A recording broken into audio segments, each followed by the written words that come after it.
যেখানে অন্যান্য 6 অ্যাম্পিয়ার যে সার্কিট ব্রেকারগুলো রয়েছে এমইপি রুটস, এটা অল্প শর্ট সার্কিটে ব্রেকারটা পড়ে যায়, কিন্তু এটা যদিও 5 বছরের গ্যারান্টি এবং 6 অ্যাম্পিয়ার, এটা অল্প শর্ট সার্কিটে ব্রেকারটা পড়ছে না।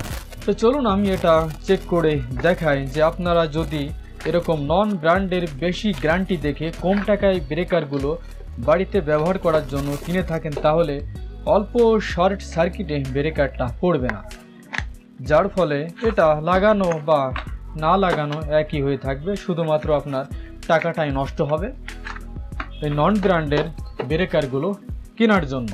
তো ভিউয়ার্স, এখানে রয়েছে এমইপি রুটস এবং সানপ্লাস, এই তিনটায় আমি চেক করে দেখাবো অল্প শর্ট সার্কিটে ব্রেকারটা পড়ে কিনা।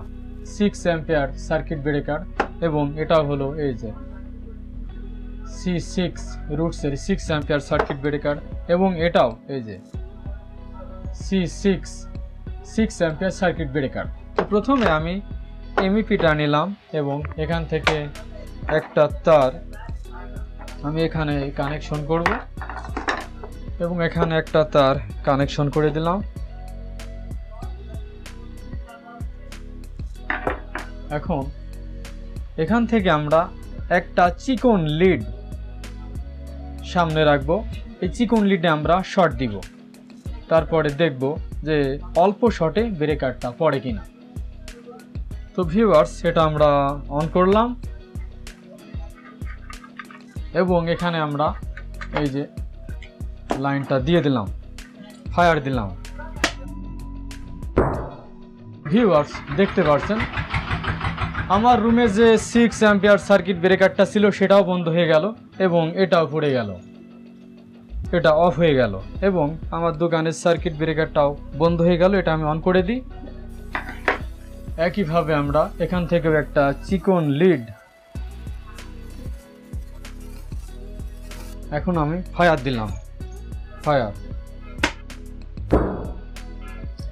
তো ভিউয়ার্স, দেখতে পাচ্ছেন আমার দোকানে 6 অ্যাম্পিয়ার সার্কিট ব্রেকার লাগানো রয়েছে, সেটাও বন্ধ হয়ে গেল এবং এটাও বন্ধ হয়ে গেল। তো ভিউয়ার্স, এখন আমরা এটা এই যে এভাবে এটা অন করে দিলাম এবং এখান থেকে চিকন একটা লিড আমরা বাছাই করে নিব, একটা লিড।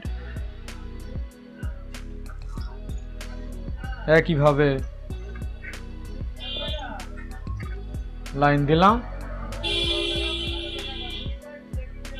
এবং এখানে শর্ট দিলাম। তো ভিউয়ার্স, দেখতে পাচ্ছেন আমার দোকানে 6 অ্যাম্পিয়ার সার্কিট ব্রেকারটা পড়ে গেল, কিন্তু এটা পড়লো না, অন অবস্থায় রয়েছে। কি একটা অবস্থা দেখুন।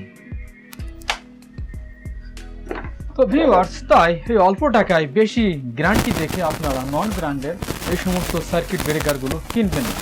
আপনারা একটু বেশি টাকায় ব্র্যান্ডের সার্কিট ব্রেকারগুলো কিনুন, নিরাপদে থাকুন। দেখতেই পারছেন কি একটা অবস্থা, শর্ট সার্কিটে ব্রেকারগুলো কিন্তু পড়ছে না, এখনও অন অবস্থায় রয়েছে।